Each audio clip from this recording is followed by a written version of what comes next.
రికమెండేషన్లకు తలగ్గకుండా ప్రతిభ కలిగిన వారికే కేంద్ర ప్రభుత్వ ఉద్యోగాలు ఇస్తామని అన్నారు కేంద్ర మంత్రి కిషన్ రెడ్డి.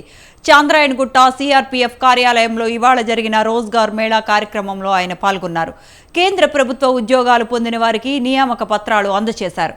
ప్రతి నెల ఉద్యోగ నియామకాలు జరగాలని, ఖాళీలు ఉండొద్దని ప్రధాని మోదీ ఆదేశాలతో వేగంగా ఉద్యోగాల భర్తీ చేస్తున్నామని కిషన్ రెడ్డి తెలిపారు. గతంలో ఉద్యోగ నియామకాల్లో అవినీతి జరిగేదని, ఇప్పుడు పూర్తిగా పారదర్శకంగా నియామకాలు జరుగుతున్నాయని చెప్పారు. తన మంత్రిత్వ శాఖలో మొత్తం రెగ్యులర్ కాంట్రాక్టు ఇతర కలిపి 8 లక్షల ఉద్యోగులు ఉన్నారని కిషన్ రెడ్డి తెలిపారు.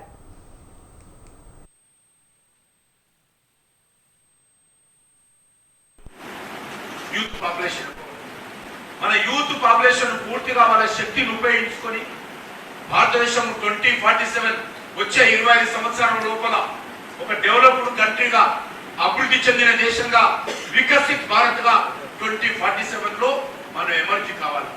ఎమర్జీ కావడానికి this high time, golden time. ఎందుకంటే మంచి శక్తి యుక్తులు కలిగినటువంటి యువత భారతదేశంలో ఉంది. ఇప్పటికే మనం చూస్తా ఉన్నాం. ఈరోజు అనేకమైనటువంటి బహుళ జాతి కంపెనీలకు, కార్పొరేట్ కంపెనీలకు అమెరికాలో తీసుకున్నా, ఎక్కడ తీసుకున్నా కూడా ఇండియన్ యూత్ ఆ కంపెనీల హెడ్స్ గా ప్రయత్నం చేస్తాం. ఈరోజు ఐటీ సెక్టార్ లో ప్రపంచాన్ని మనం శాసిస్తా ఉన్నాం. రానున్న రోజుల్లో అన్ని రంగాలలో కూడా మన దేశంలోని యువత మన యొక్క మేధస్సు ద్వారా ప్రపంచాన్ని శాసించాల్సిన అవసరం ఉంది. శాసిస్తామన్నటువంటి విశ్వాసంతో